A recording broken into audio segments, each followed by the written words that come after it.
Hi, this is Jen again, and I'll be reading two more scary stories from the subreddit Let's Not Meet. This first story was submitted by Lollipop Lickers. This happened to my father in 1975 in a little country bumpkin town when he was 7 years old and his sister was 9. I'll be typing this out as he recounts what happened. My father was a truck driver who had to be up at 2 a.m. every morning. That meant we had a rule in our house that no matter what, you can't wake Daddy up when he goes to bed at 7 p.m. My mother worked in an old folks' home till 10 p.m. every night, so for a couple hours it was just me and my sister in the house by ourselves. It was our bedtime one night, so me and my sister went to bed. In a couple minutes, I heard something hitting the side of the house. Then it started hitting my window. It was really weird, so I got my sister to come in my room.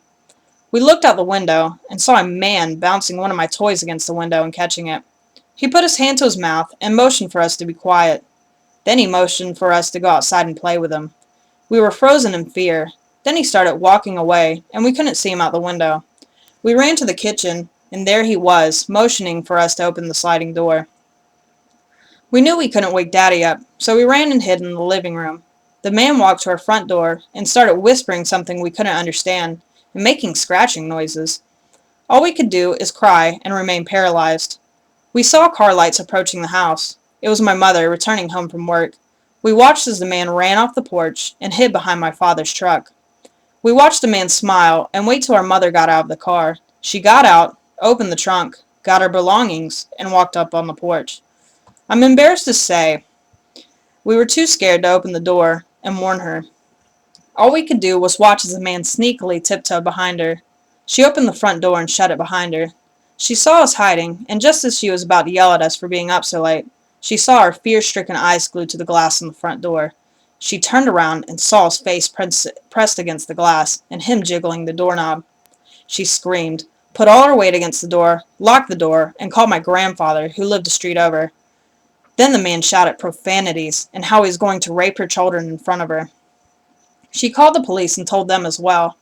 Next thing we know, my grandfather is speeding up the driveway with his gun out the window, just firing it randomly. The cops pulled up just as the man took off into the woods. They saw his back, but that was it.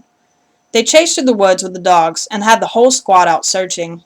Other officers inspected the house and saw multiple scratch marks at our doors and the side of the house.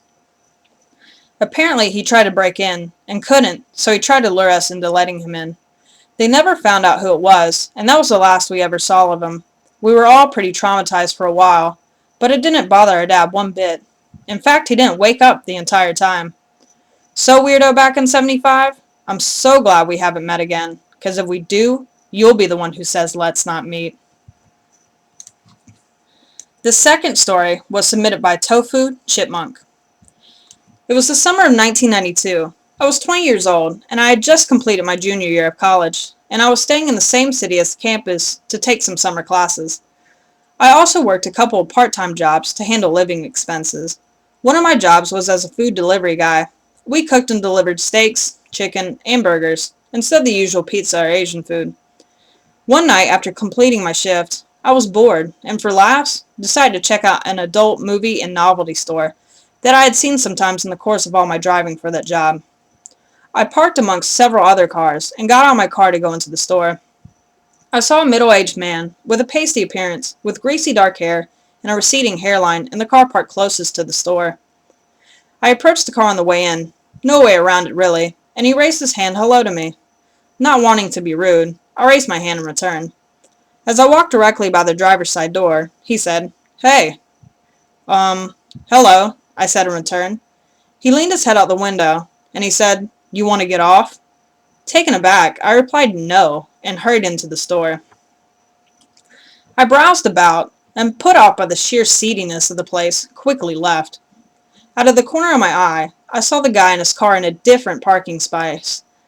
I got into my car, and started out the parking lot. As I got to the road, I saw the same guy start his car and start to come out as well. Hoping this was coincidence, I turned out of the parking lot to go home. It wasn't coincidence. Suddenly, this guy was following me very closely, and blinking his high beams at me every few blocks. I tried to lose him at some traffic signals, but was unsuccessful. I decided to go an alternate route at that point, not wanting to direct this creep to where I was living. Luckily, my delivery job had made me familiar with a lot of the roads in the city. I headed for a particularly labyrinth neighborhood, turned in, and took as complicated a route as I could, as quickly as I could, and finally lost him in there. I thought that was the end of it. A few weeks later, during work at the takeout place, I stopped at a convenience store in the course of a delivery to get a soda. After I checked out, I saw the same guy. He smiled and raised his hand hello again. I hurried outside to my car, but this time I was in my shirt and hat from the takeout place. Now he knew where I worked. By the time I left the convenience store, he was following me again. Fortunately, I was able to lose him again, but spent the rest of my summer afraid to see him pop up at my workplace, or worse, order food and bring me to his house. Thankfully, that did not happen. But skeevy guy who likes to follow people, let's not meet again.